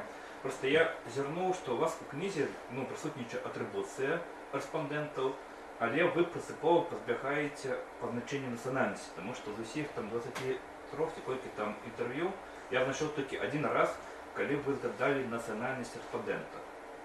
А у більшості випадків згадується тільки релігійна приналежність. І ось чому, я так розумію, що це, напевно, некий принциповий був крок і позначати національність тих людей, з ким ви вели розмову. Можете ви потлумачити які причини цього рішення? Напевно, почну з другого питання, воно легчейше. Ні, це не принципове. Наш крок позбягання національності. Справа в тым, што Андрусь на пачатку казаў, успаміны записываліся вельмі часта без гэтай метадалогіі, і мы не заўсёды маем анкеты, ну, як вось зараз мы записываем успаміны, то складаем анкету, хто гэта, дзе нарадзіўся, якая нацыянальнасць, на якой мове размаўляе і так далей. На жаль, не на ўсіх рэспандэнтаў у нас ёсць анкеты, і таму мы, напэўна, і вырашылі ўсё ж такі не пісаць нацыянальнасць. Вось, калі, ну да, мне падаецца, акурат вось у рэспандэнткі з вёскі Чышчаўляна мы напісалі яе нацыянальнасць, бо у анкеце гэта было пазначана. Вось, ну, то гэта вельмі стыхійна адбылося, вось, і таму самім прыдумаваць, хаця з успамінаў можна вызначыць усё ж такі, кім чалавек, ну, хаця бы якая самаідэнтыфікацыя яго ёсць, ну, бо вось хтосьці кажа, што я там паляк, хаця, ну, можа быць, гэта ўсё ж такі не нацыянальная, а толькі рэлігійная ідэнтычнасць. Вось, хтосьці там кажа, што я рускі, зноў такі, калі не складаеш вось гэту анкету, калі не запытваешся наўпрост, а хто вы па нацыянальнасці, кім вы сябе лічыце, то записваць у гэтых вось анатацыях, біяграфіях, прабачце, штосьці прыдуманае, ну, мы вырашылі, лепш не трэба гэта рабіць. Вось. Што датычыцца другого пытання, чым адрозніваецца Гродна ад Вільні, Гародня, Горадзень ад Вільні, то, на жаль, я у гісторыі Вільні не такі дасведчаны чалавек, гэта па-першае, і вось усіх гэтых такіх трансфармацыях, якія там адбываліся, таксама не магу адказаць за Вільню, за Львоў, толькі там магу параўнаць нейкія там прасторавыя, да, архітэктурныя, вось гэтыя ўсе фактары у параўнанні з гародняй. Вось, таму адказаць пра унікальнасць, ну, напэўна, не я казала пра унікальнасць, вось, можа быць, гэта вынікае з расповеда. Не, ну так, вельмі часта гучыць, таму што, ну, зноў-такі паўтаруся пра вось гэты гарадзянскі патрыятызм, пра які я пачула першы раз ад Мінчукоў. Сама пражыўшы там уже 5 гадоў, я пра гэта не чула. Ну, я разумела, што Гродно там, да, захаваўся больш, чым астатнія беларускія гарады ў гістарычным, да, архітэктурным плане. Вось, а пасля, калі пачула, што, аказваецца, ёсць гарадзянскі патрыятызм, для мяне гэта было вельмі вялікае адкрыццё, і пасля я толькі пачала пра гэта думаць, аналізаваць. Вось, і сапраўды у беларускім вымярэнні гэты горад, ну, будзе мець нейкую асаблівасць, як, напэўна, і кожны іншы горад Беларусі, як і Мінск, як і Брэст, да, са сваёй вайсковай гісторыяй, перавагай вайсковай гісторыі, якая змяніла яго вельмі моцна і прасторава, і, напэўна, ментальна. Вось. Пра кожны горад можна казаць, што ён унікальны. Ну, а для нас, так як мы гарадзенцы, ну, трэба ж падтрымліваць гэты міф патрыятычнасці, і таму і казаць пра гародні, пра яе асаблівасці. Вось, таму, напэўна, для таго, каб сказаць пра вось гэтыя сапраўды крысовыя гарады, то трэба праводзіць даследаванне, асобнае даследаванне, напэўна, больш такое сацыялагічнае даследаванне. Вось, акурат для вас, Алексей. А мы вам крыніцы можам даць. Можа, Андрусь, хочаш штосьці дадаць? Можаш сказаць, хочаш? Чуете меня? Ну, я просто пару слов скажу вот на поводу этого питання, як я собі уявляю порівняння з одного боку Гродно з Вільня і з другого боку з Лідою. Да? Конечно, кожный великий красивый город, ну, мы говорим про 3 города. Это Вильня, это Гродно и это Львов. Ну, так оказалось, что трем краинам достались 3 великие города, которые были на былых вот этих сходних территориях Речи Посполитой. Такие города, они настолько мощными являются центрами культурными притяжения, что начинают формировать вокруг себя свой такой некий властный континент. То есть не просто город и некие сразу переходят в Шулевку, а сопроводы формируется такая культура городская, которая отчувальна уже далеко по замежьям города. Конечно, у Львове и у Вильни это завсюду отчувалось значно больше, в разы больше. Я думаю, это связано было в первую очередь с тем, что, конечно, и Львов, и Вильня были куда больше важными культурными центрами, чем Гродно. Это объективно, потому что и в одном, и в другом городе были университеты, была масса інших установ. А Гродно, городом завсюду был, в принципе, провинцийным, конечно. Возьмем той же, например, межвоенный период, по великим рахунку, только в межвоенный период в Гродно з'явився музей пристойный, архив, такие публичные установы, там, зоопарк. То есть такое культурное життя уже в таком публичном сенсе почалося широко. Але все-таки вот вокруг Гродно эта культурная простора, культурно-религийная, она існувала. Она відчувалася значно больше, ну, скажем, вокруг там Лиды або Волковыска. И коли вот Таня казала про то, что там ранее люди говорили, что ранее в Гродно жили, теперь в Гродно живет вся область, а ранее жили мясцовые. Так вот это мясцовые, это имелось на увазе не только гродненцы, это имелось на увазе жихары вот этих такого кольца вёсок, местечек вот вокруг города, которые уже были фактично часткой вот этой нашей гродненской городской просторы. Ну это одно из таких вот важных нюансов, про которые треба говорить, что Гродно это вот в те часы был не просто уже город сам в себе, а это была целая такая вот вокруг его уже территория. Сегодня это в значно меньшей мере отчувается, потому что все это гродненские Малаховичи, Гибуличи, ну, там, Лососны и так далее, они уже вошли в межи города, разбираются в ним. Але, тем не меньше, так было. Все. Дякую.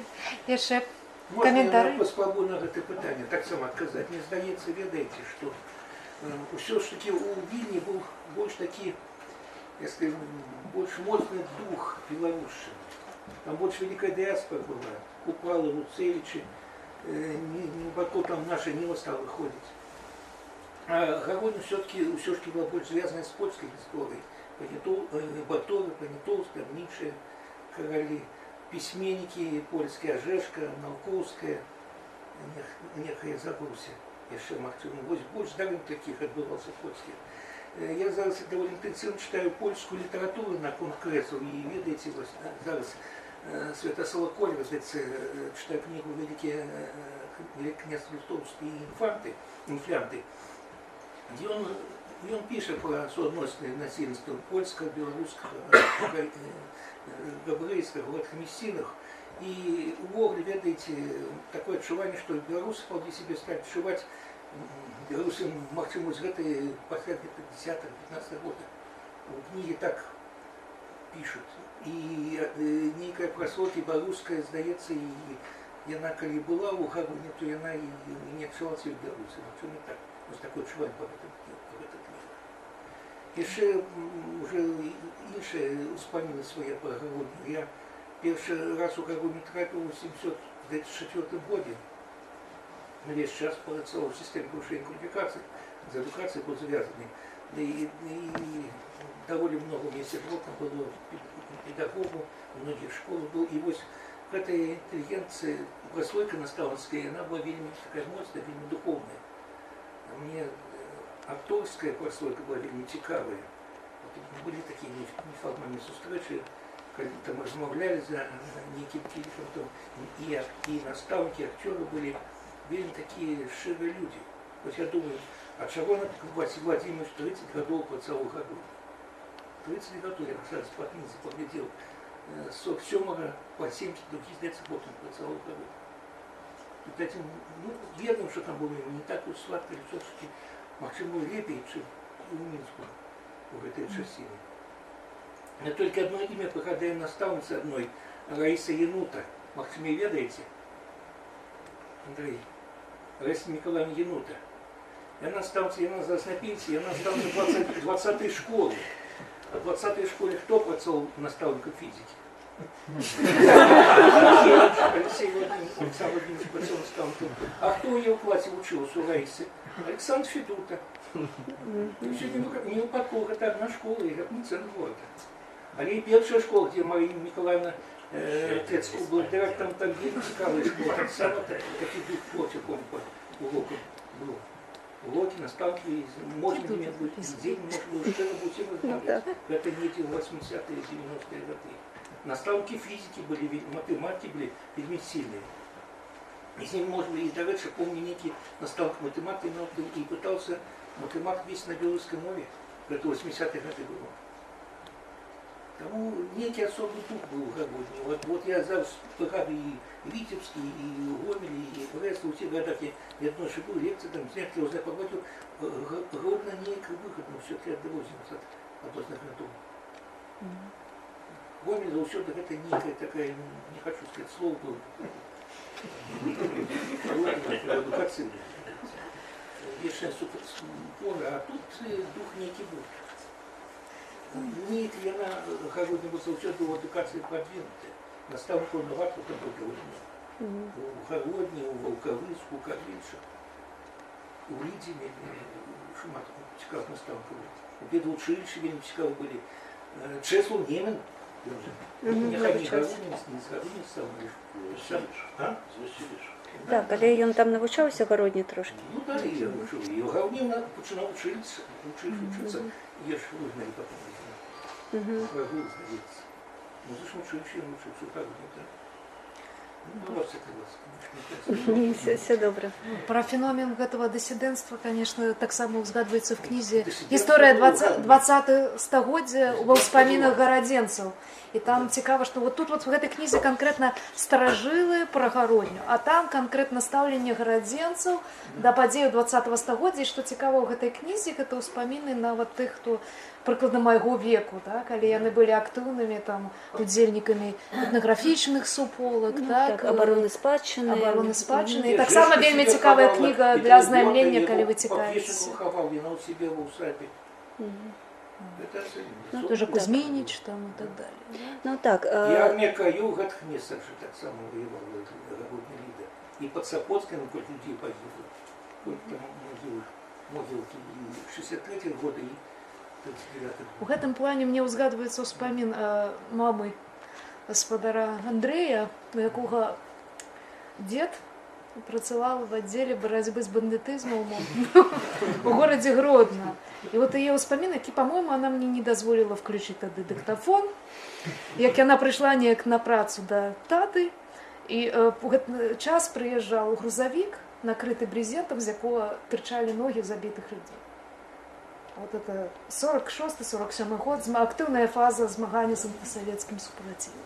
Но второй-то дед был у Припятского зама. Два деда было.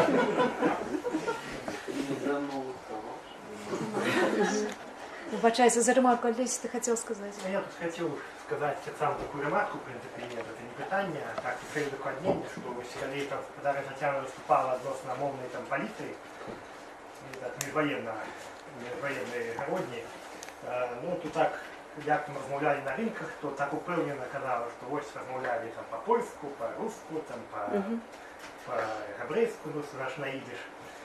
І тоді вже замялося в той час, коли вже стали говорити, що ось говорили, ось, ну, по-белорусски, ну, нібито не по-белорусски, вот селяне приехали, ніяк там говорили, ну, нібито не так, как эти. Я думаю, я это, в принципе, не перший раз таким сутыкаюся, коли ось на это мову селян, якби так, не ведаюць, як акрэсліць, і вагаюцца, і нейкія такія азначэнні, што это вясковая нейкая мова, сялянская мова, но не беларуская.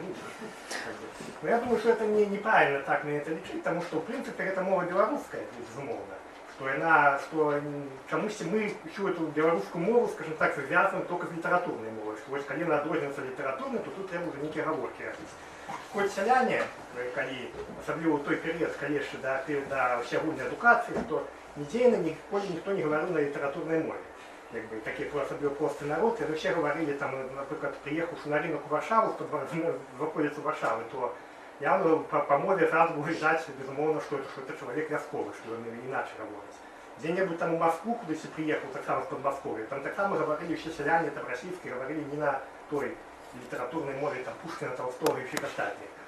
И тому я тут просто, ну, меня вот чисто чапляет такое, что коллеги это самое, коллеги просто починаються, якби, так, если белорусская мова в этом плане робить включение, что, ну, гучала белорусская мова на том самом рынку, откуда приезжали селяне с мясцовых вёсак. Так, я думаю, что тут не треба особливо говорить, тем более, что я сумняюся, что іншие мовы так само там гуляли некие литературные варианты, что там особливо городские языки, які не отримали никакой эдукации, які говорили по-польски.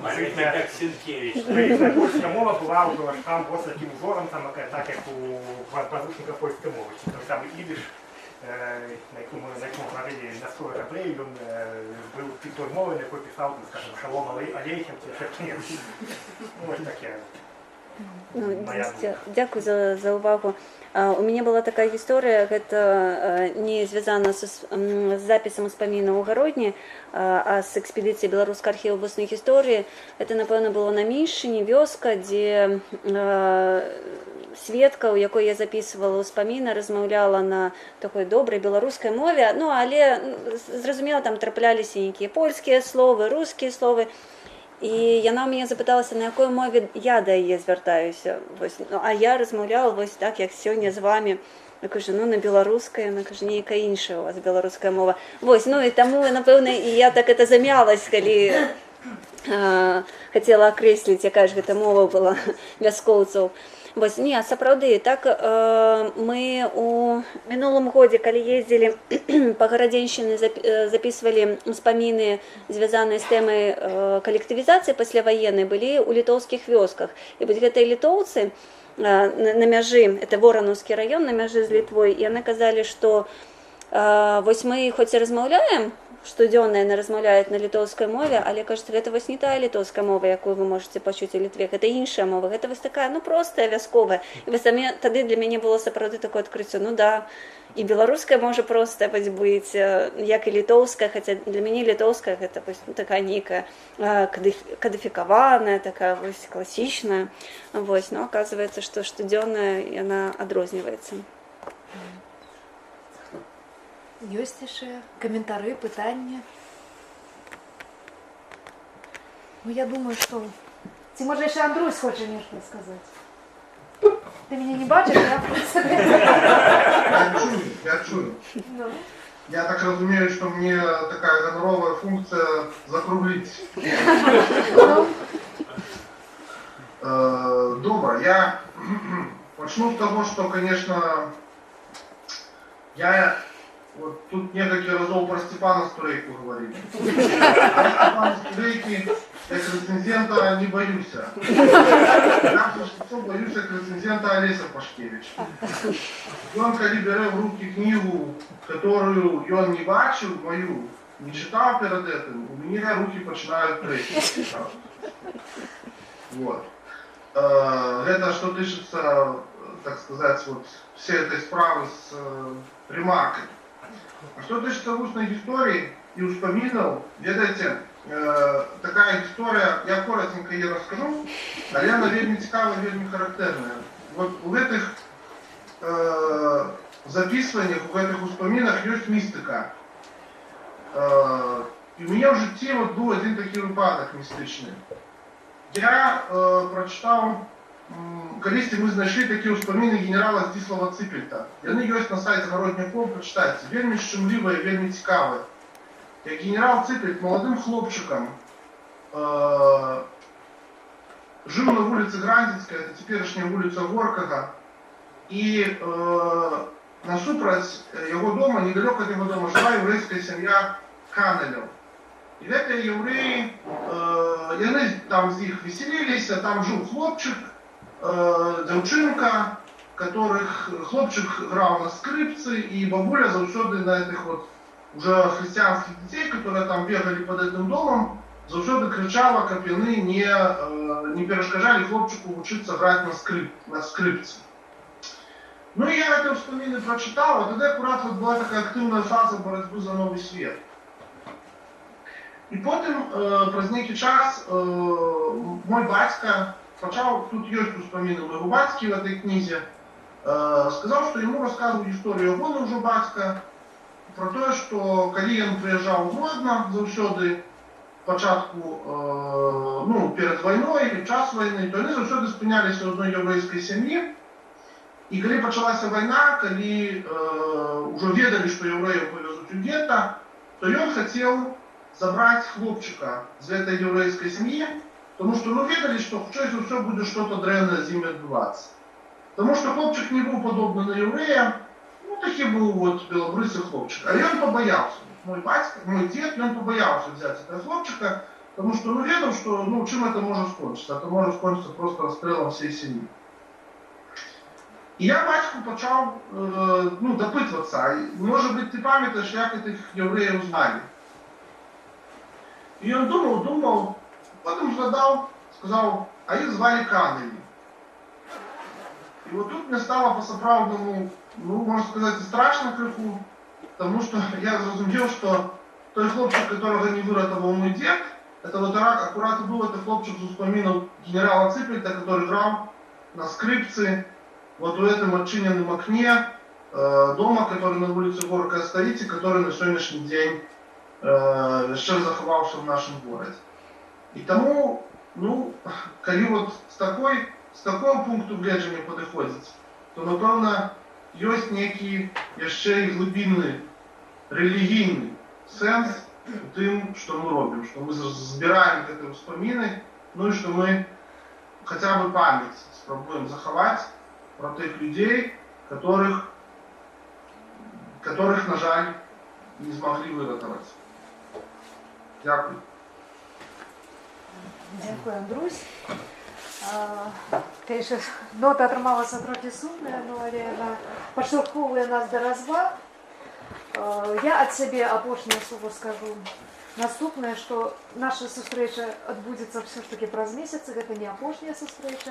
І будзе она прысвечана в наступным месяцы у нас чарговая гадавіна чарнобыльскай трагедыі, тэме, умоўна кажучы, антропалагічнага шоку, успрыняцця чарнобыльскай катастрофы жыхарамі Беларусі, савецкай Беларусі, цяперашняй Беларусі. І выступяць перад намі спецыялісты з розных спецыяльнасцяў у тым ліку.